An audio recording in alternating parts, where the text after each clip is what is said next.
The topics and opinions expressed in the following show are solely those of the hosts and their guests and not those of W4CY Radio, its employees, or affiliates.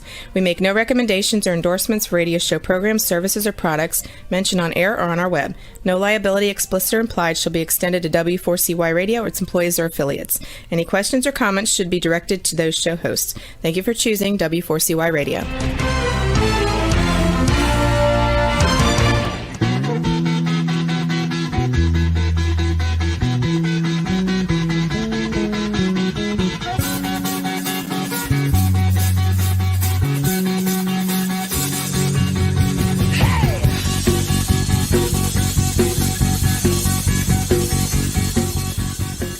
Welcome to the Camping Show. I'm C.W. Getz. It is Wednesday, June 1st. My gosh, how time flies.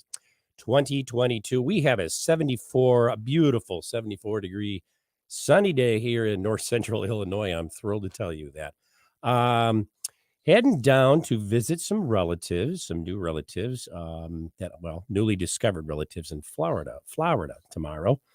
And they tell me the weather is superb down there. I'm about an 85 degree. That's my ideal temperature, but that's just me. Anyway, so tonight's episode is brought to you by Campground Views, making camping easier, by Rutabaga Paddle Sports, providing time on the water, and by Novacraft Canoe, connecting with nature since 1970. Tonight's episode is Booking RV and Tent Campsites Made Easy with our special guest, Mark Koep. 43-year-old Mark Koep is the founder and CEO of campgroundviews.com. Based out of Wyoming, he and his family have lived as full-time RV travelers and virtual entrepreneurs for the past 12 years. Mark has personally visited over 5,000 campgrounds and RV parks for his campgroundviews.com web service in order to create the most comprehensive service of its kind.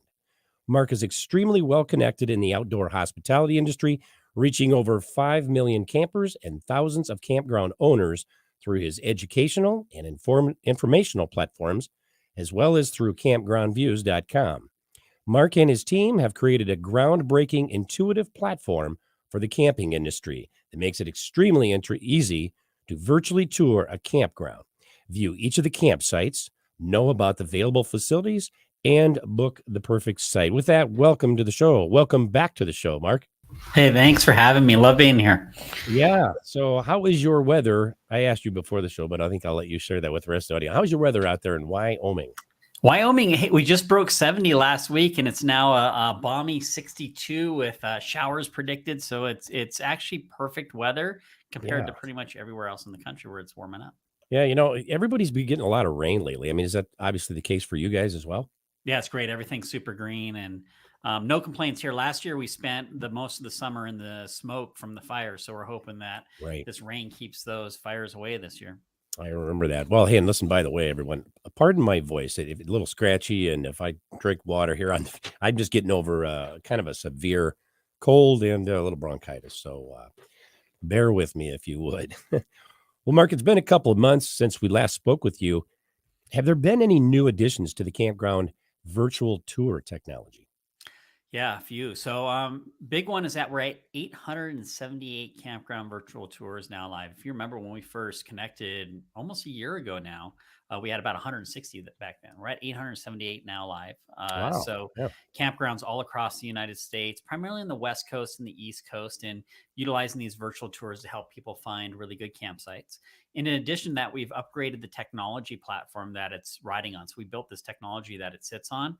We've upgraded it to make it easier for people to actually search campsites. So if they happen to be on recreation.gov and they want to see what site number 5 looks like, they can enter number 5 in the search bar and it immediately snap them right to that campsite within the tour so they can take a look around. So those are the two big changes or improvements that we've added to the Campground virtual tours so far. Yeah.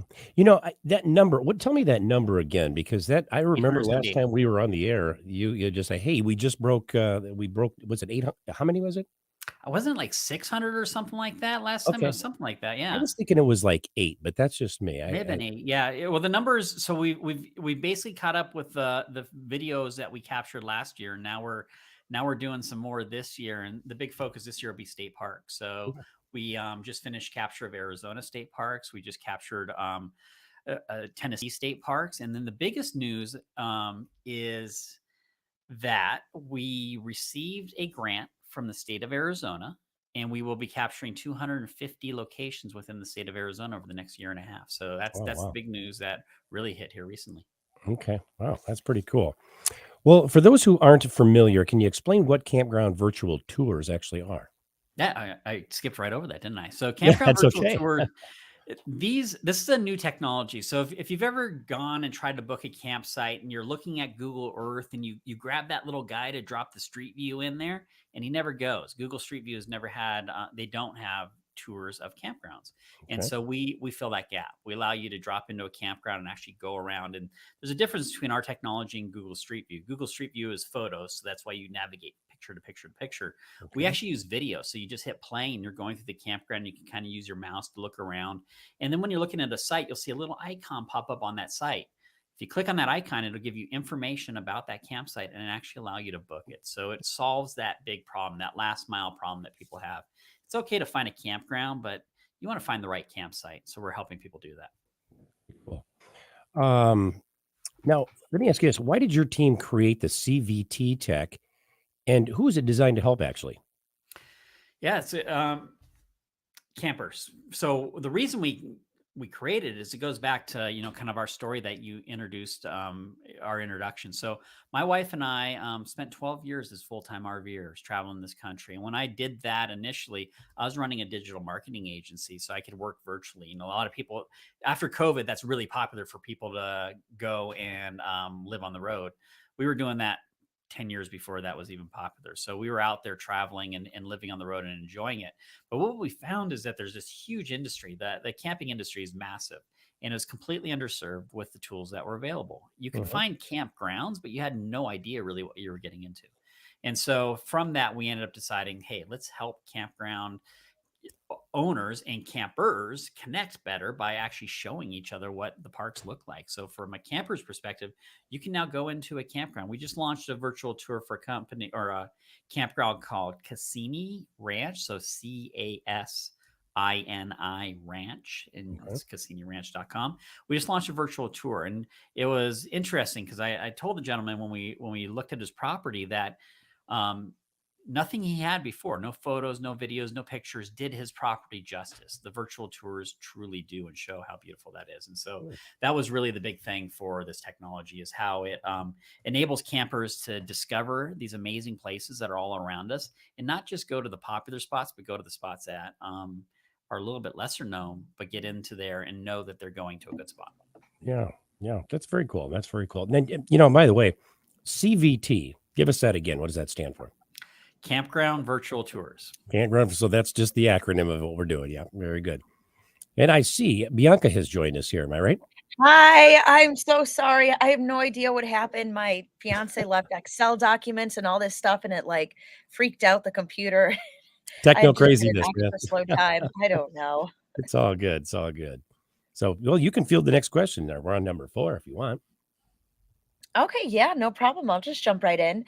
Mark, if our listeners were to go to Campground Views right now, could they get access to the CVTs, and what should they expect seeing or doing?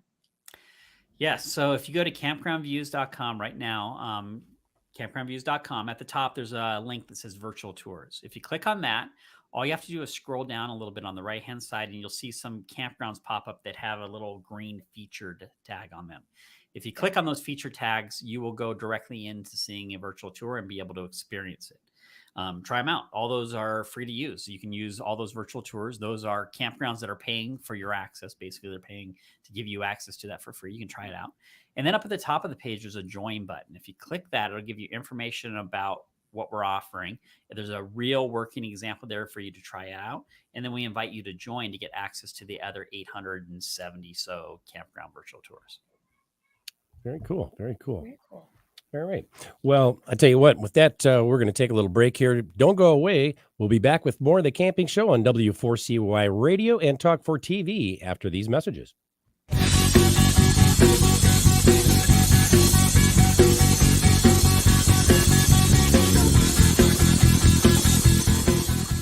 It's time to go camping.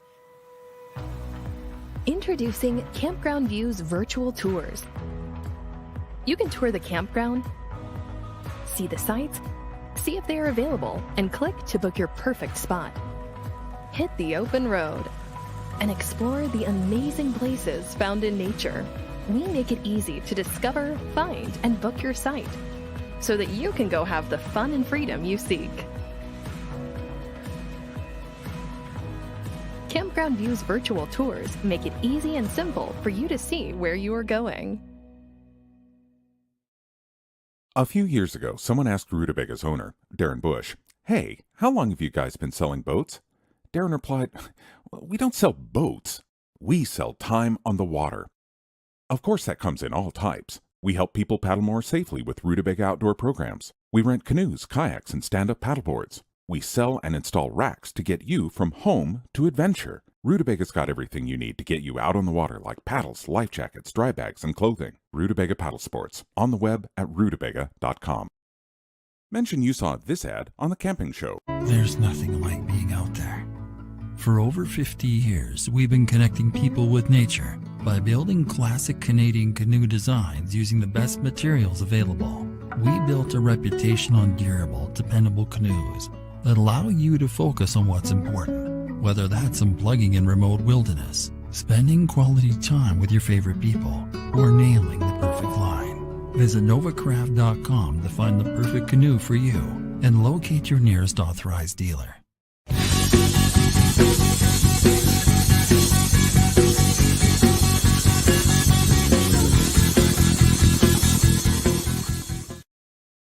And we're back with our guest, Mark Koep, here on the Camping Show. Mark, you told us previously about the record number of people that were camping last summer with fuel prices as high as they are. I mean, I have to imagine there's been a big drop in that number, or at least some sort of a drop in that number. What are you seeing?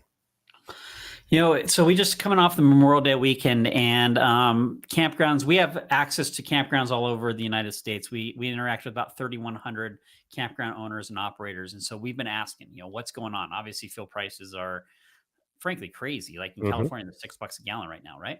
So the obvious leap would be, well, man, campers probably aren't going to be camping anymore, and that's actually cannot be further from the truth. Memorial Day weekend across the board on average was actually higher than last year. So last year was a record year.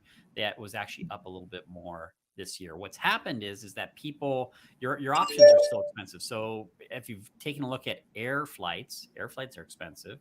If you've taken a look at hotels are expensive. If you've taken a look at rental cars are expensive, right? So camping's still an affordable way to get away, and everybody needs to get away, right? So camping has done very well in the face of these increased prices. But what has changed, and we're already measuring this now, is that people are not doing the 1,000-mile road trips to go camping. So instead of going 1,000 miles, they're going 50 miles, 100 miles. They're staying closer to home for these journeys because, the nominal cost, the difference in that gas price going, 80 miles from home is not that much. It's not going to end your vacation. So we're seeing that right now where people are traveling a little bit less distance, but still going as often, if not more often, camping.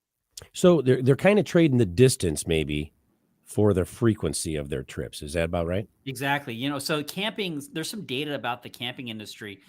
It grew by 40% during COVID. So, it was already on this upward trend, and then it just leaped 40%, and it's continued that upward trend from that new baseline. So there's a whole bunch of people who bought RVs and bought camping gear over the last 2 years who are like, hey, let's just go do it. I'm going to go camping now. Why not?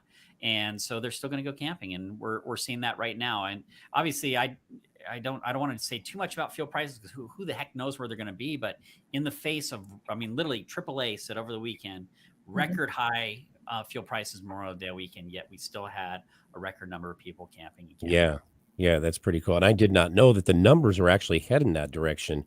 Oh, significant. Pre-COVID. So pre-COVID. So from 2012 all the way up to 2019, you just had this upward trend in participation. It was driven by baby boomers and millennials. So baby boomers retiring, they're hitting the road, and millennials wanted to get outdoors and have adventures. And so those two groups are combining to grow the industry already. So 2012 was the magic year.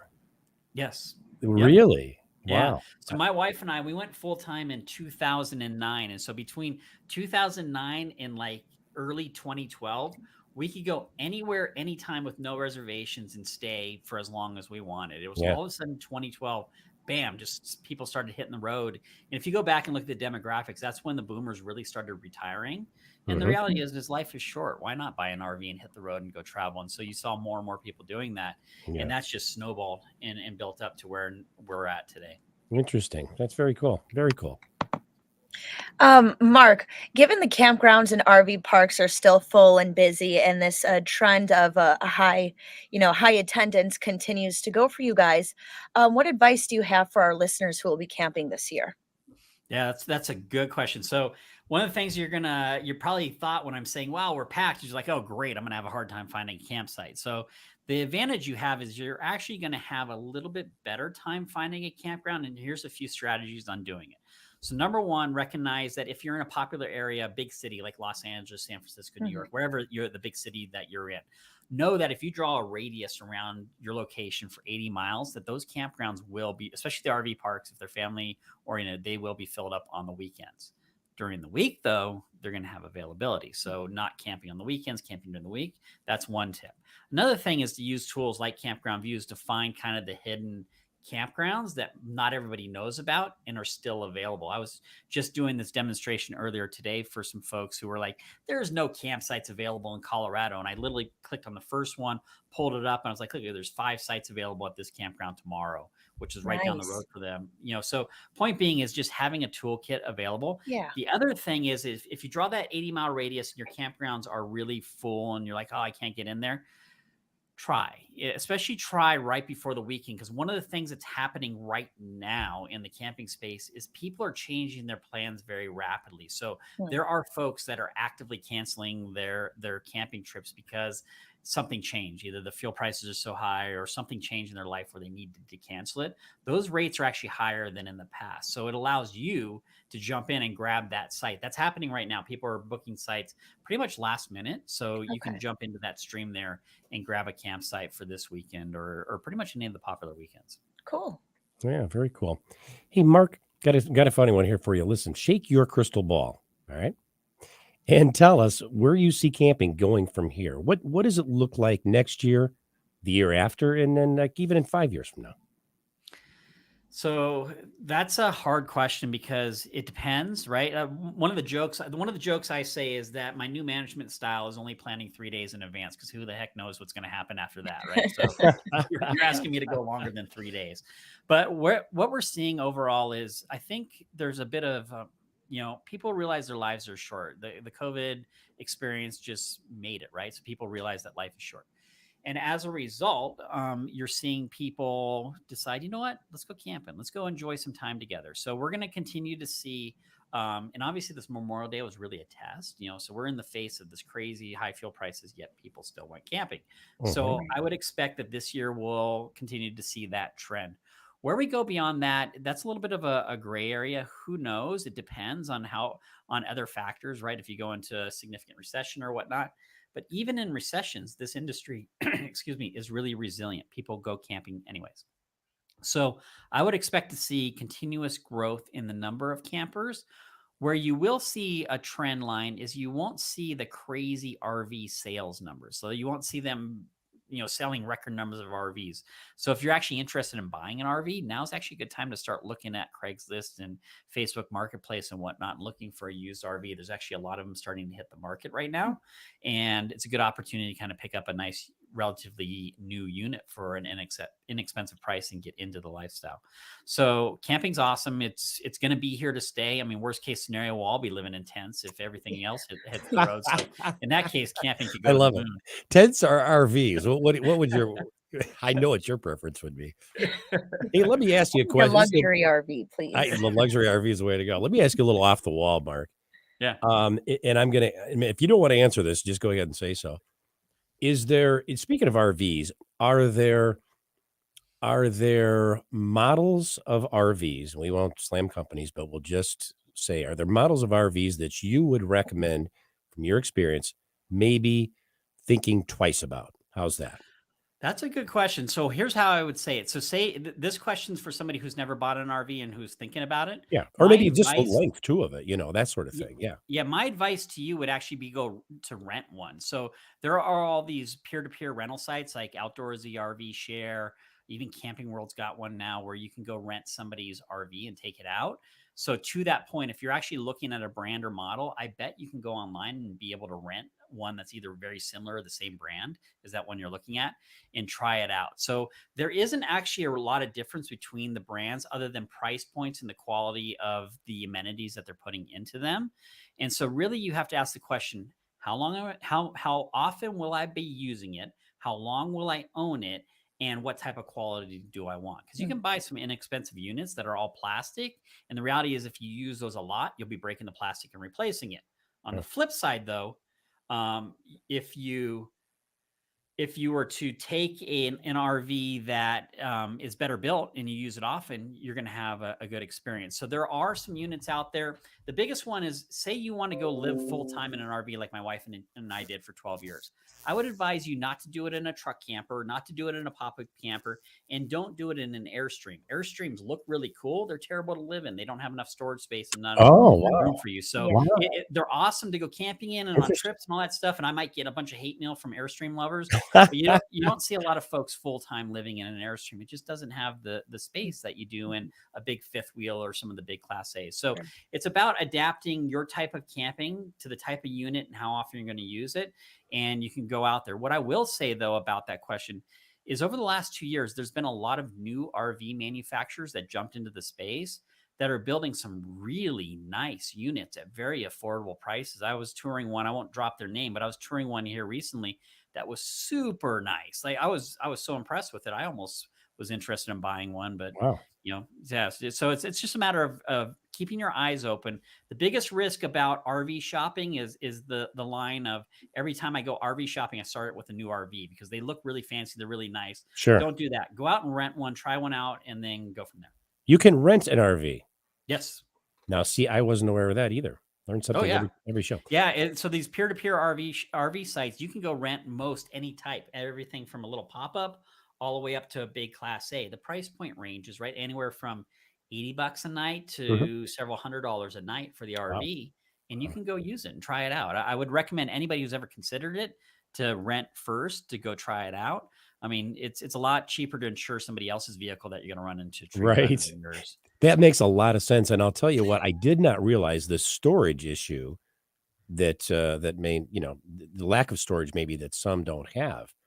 Yes. And it's interesting to know. I mean, I have taken a look at some RVs and I've walked inside them. I was actually at a Airstream dealer last year. I think it was during the COVID. Yeah, maybe. I don't know. Maybe it was, no, it wasn't 2020. It was probably 2021. But yeah, now that you say that, there is not a lot of storage on the ones at least that I looked at. So yeah. Yeah, it depends on their usage, right? So if they're used for holidays, you're going to see them with less storage, right? Because you're not carrying a bunch of clothes. But if you're going to live in it, it's obviously a serious consideration. And obviously you downsize, in 12. The cool thing about being full-time RVers for 12 years is we can walk into any gift shop in the world and not buy anything because it looks nice. But we have this mental thought, well, I don't have a place to put it. It changes your shopping habits for sure. Because no, I'm sure. If you have a big house, like, hey, let's buy it. We can stick it somewhere, right? It's an easy decision. So RVing is another thing. The other thing to also consider if you're interested in buying an RV, and it's an important one if you're buying an RV that you'll be towing, so a fifth wheel or a trailer, is the carrying capacity of the vehicle that will be towing that trailer. So a lot of folks will go buy a pickup truck, they'll go buy a trailer, and then they find out that their truck can't actually pull the trailer. You know what? Pull it. So they might be able to get it going, but they ain't going to be able to stop it safely. So there's actually a little bit of learning that you would want to do if you're jumping into considering buying an RV. And it's something that is not trivial because it really is the safety of yourself and the other people on the road. I've seen that happen. And I've also bought a vehicle where somebody did that and it tore the transmission out of it. I found out later on the way to a canoeing trip. And found out that actually had the training burn out on us. And that's why that happened. Hey, real quickly, What we talked about length just real briefly here. What's the safest length if you're trying to maneuver around a campground? What's the safest length of RV So that you would want to longest? that is the big question a lot of people have if they're interested in going to National Park and Forest Service campgrounds. Because a lot of those parks were built back in the 50s and 60s for much smaller RVs. And they usually have length restrictions 32 feet, 35 feet, all Okay. sorts of random numbers. But if you want to absolutely get into every campground that you potentially would want Yes. to go to in a vehicle, Safe. then your best bet, and then also live in style, with really nice, those Sprinter vans are freaking awesome, right? Those I've heard a 4x4 lot of Sprinter vans, you can pretty much take those things to any campground and have a spot to stay in. Trucks with rooftop tents, those look really cool on Instagram, and kind of rocky on the roof of a tent if you leave a little right. bit of suspension. But yeah, that's lengthwise. If you want to stay anywhere, the Sprinter vans are cool, but I would stay under 30 feet. Usually under 28 feet, you're going to be okay. And again, it depends on how long your vehicle is that you're towing it. Some of these Mm. new trucks they look cool, but they're like They're like a 20 feet train. long. Yeah. Yeah, it's Yeah. huge. And Yeah. so you got to consider that. And then also, where are you going to get gas at? And then here's the big one. If you're not full timing in it, where are you going to store it and how much does that storage cost, right? So do you have a yard to park it in, or will you be paying for storage? Yeah. That's something to definitely consider when you're looking at Absolutely. buying a trailer. Absolutely. And I saw on TikTok and social media with these skyrocketing gas prices, somebody's receipt for about like over $500 to fill their RV. Whoa. Is that correct, or was That'd that be correct. fake? Yeah, that'd probably be a Class A with a big gas tank, and they're going to Okay. spend, for example, my brother's in Southern California. He just filled up. He has a Class A motor home, and it holds 100 gallons. And diesel's 650, so there's $650, right? So just to Yeah. fill Wow. that gas tank Oh up. my goodness. So it is a cost. I mean, some people talk about the comparison, right? Last year it was $3, so it was $300. So the difference is $300 for that price of fuel. Yeah, but it's still $300. I mean, I'd rather have that $300 than burn it, right? So it Absolutely. is something that's affecting people's travel decisions, and we're Mhm. seeing them just shorten the distances. Because the reality is, Yeah. yeah, you're going to bitch and moan. It's expensive. I'm not taking anything away from that at all. We all have, we all don't want to waste money. But in Mhm. the end, there's really no better time that can be had other than actually camping. Yeah. Yeah, definitely. Absolutely. And when my fiance and I, we camp quite often in Lyons, Colorado, and we'll see all those big RVs and we'll be like, ah, Yeah. it must be so cozy in there. But there's nothing like, good old fashioned camping. There really isn't. And it's an experience in itself. And that's that's what camping's all about, is being as close to the outdoors as you can get. And So you can park a tent almost anywhere where you cannot park an RV almost anywhere. Just a little side note, but the RVs are awesome, man. They really are. yeah, yeah, they are, and it makes a lot of sense these days that people are getting more efficient and essentially compact versions, because these huge Yeah. RVs, like the one, what was it, that movie with Robin Williams, I think it was called RV, and RV, they yeah. rent out this big RV, and he's like trying to get it up a mountain, and it's I've yeah. seen that happen in real life, man. I have seen that, and Y- it is You know, hilarious. one of the tips I give people who are considering RVing or they're starting RVing for the first time is they ask, what GPS should I use? And a lot of people have their cell phones with like Google Maps on it. Google Maps is actually the worst GPS unit you could use if you're in an RV. Don't use it. Like, seriously, don't.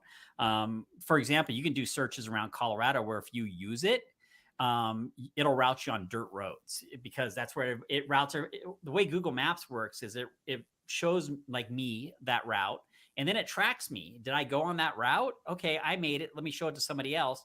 And so what it ends up doing is it ends up creating these routes on these dirt roads that it sends a bunch of people down. They end up on it. And so if you're driving an RV, you might end up on a dirt road. So the Wow. real tip, if you're driving with an RV, um, if you're riding with an RV, is driving with an RV is plan your trip in advance. Use Google Maps on your desktop, kind of plan it out, go down to Street View, look at the space, and keep going that route. Yeah. And what are, Mark, taking this into a different direction, what are some like bumps in the road per se that your team runs into, or anything that keeps them up at night? Yeah, so CW was lucky. He found he connected with us, or lucky, probably he's probably like shaking his head. No, I'm not lucky at all. He connected with us a year ago when we were launching these campground virtual tours. And these campground virtual tours, to give you an idea, we started something in an industry utilizing a technology that did not exist. So we created this entire experience from scratch. And to do that, we did this during COVID, mind you. So no investment capital, no backers. We created this technology and put it into the market. And there's 4 of us working on this, and we launched it in June, and it's done okay, right? So we've got this business going. What keeps us up at night, though, is that we have 878 campgrounds that are captured. There are 18,000 campgrounds that fit the mold that we could go film. So we have to go from 800 to 18,000. That keeps us up at night. And the reason we want to do that is it's not self-serving in that we want to grow this massive business. Obviously, it would grow as a result of that. The reality is we know from campers, from their feedback about the tours, from the experience of the campground virtual tours, that this technology changes the game for camping. It allows people who have never even considered camping, or I don't want to go to campground, never gone there, to virtually tour a campground and see how nice it is, see how pretty the views are. So we're going to get more people outdoors and experiencing the outdoors. In the end, we believe that the last best way for people to connect with themselves, their friends and family, and nature is by going camping. So in the end, what keeps us up at night is actually that mission. How do we get more people to go have a better time outdoors? And as a result, that's our entire focus. Yeah, very cool. Very cool. Well, we're going to break again for commercial, and don't go away. We'll be back with more of the Camping Show on W4CY Radio and Talk 4 TV after these messages.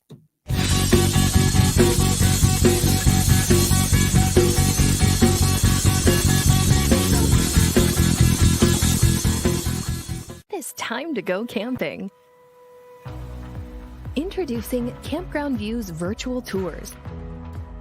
You can tour the campground, see the sights, see if they are available, and click to book your perfect spot.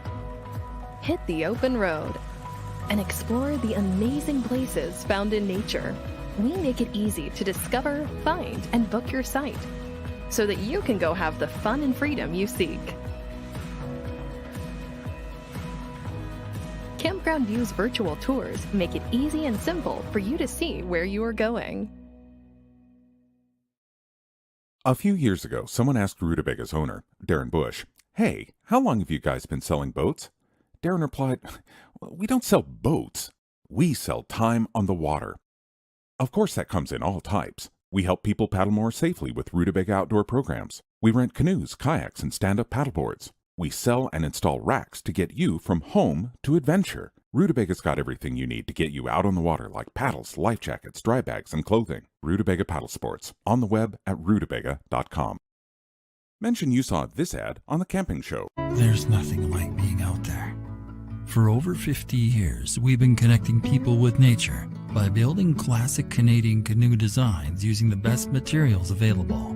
We built a reputation on durable, dependable canoes that allow you to focus on what's important, whether that's unplugging in remote wilderness, spending quality time with your favorite people, or nailing the perfect line. Visit novacraft.com to find the perfect canoe for you and locate your nearest authorized dealer.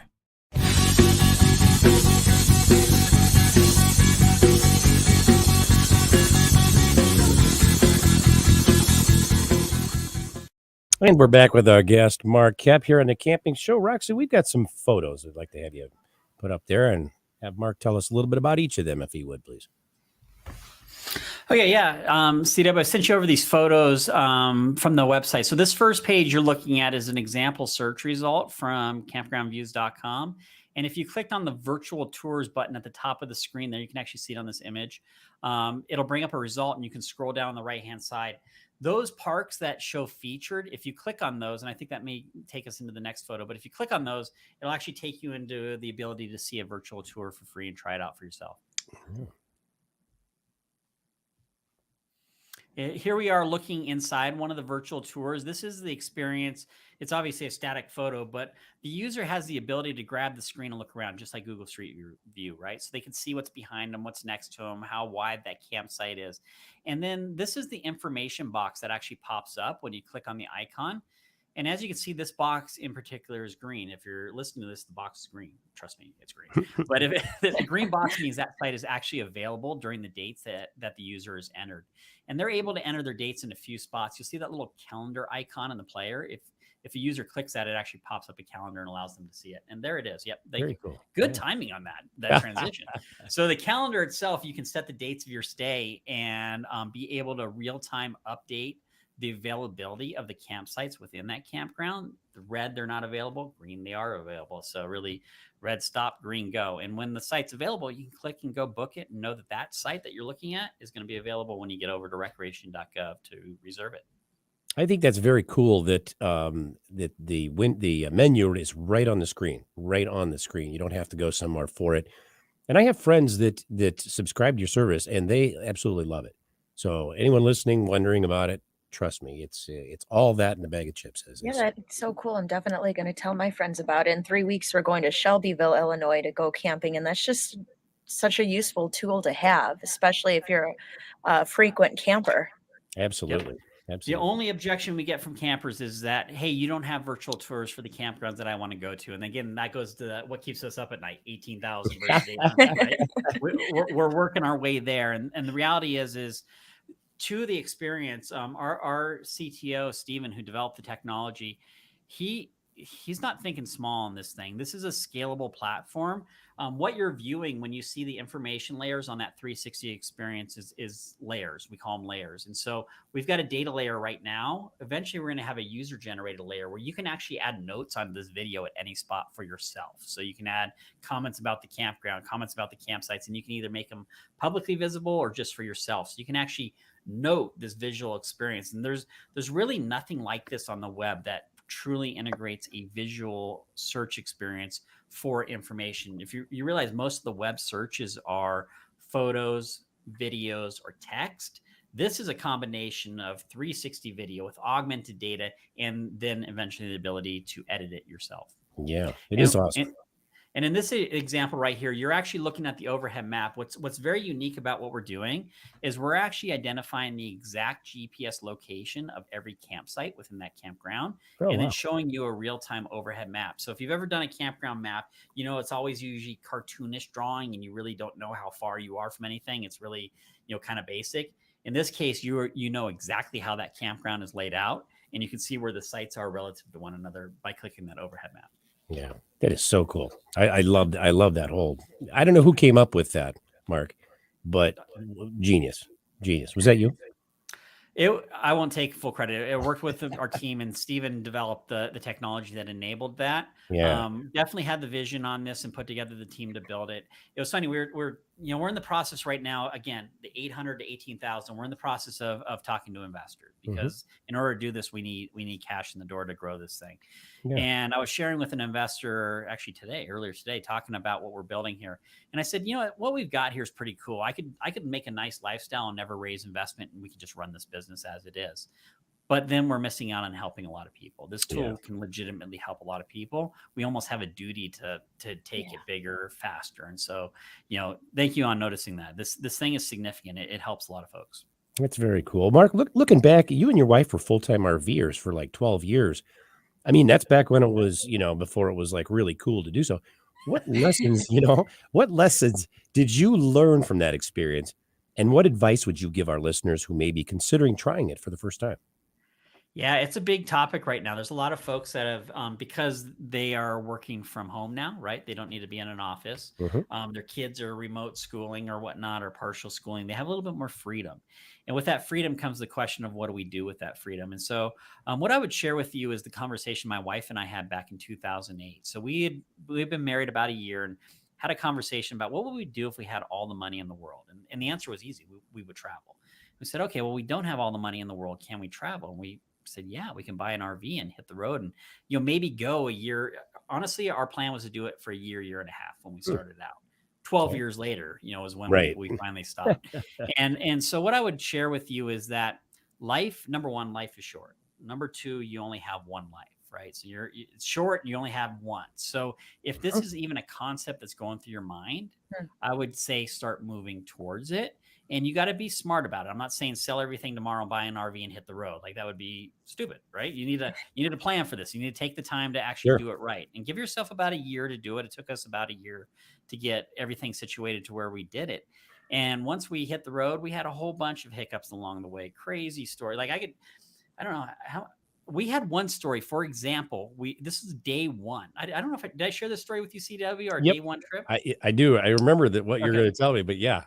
So day one, we hit the road and we're traveling with the RV and we're 2 hours into the trip and this big rig pulls up next to me and I look over out of the corner of my eye and he's waving at me and I'm like, hey, you must like the trailer. I wave back at him. He shrugs and he drives on. 10 minutes later, I look out the mirror and we've got smoke coming out of the back. We had a blowout. He was trying to warn us. Ended up buying about $3,200, I think it was, in tires over the course of the first 2 weeks of our travels. Kind of expensive. I thought we were a horrible experience, right? So the reality is what you learn through travel, whether it's full-time travel or part-time travel, is you learn a few things. Number one, you learn to slow down. You learn that life is short, slow down. You don't need to race everywhere. Number two, you learn that everybody is different, yet everybody's the same. So if you remove your preconceived notions about who people are based upon what they look like, you end up being able to create a lot more friends along the way and enjoying the journey a lot more.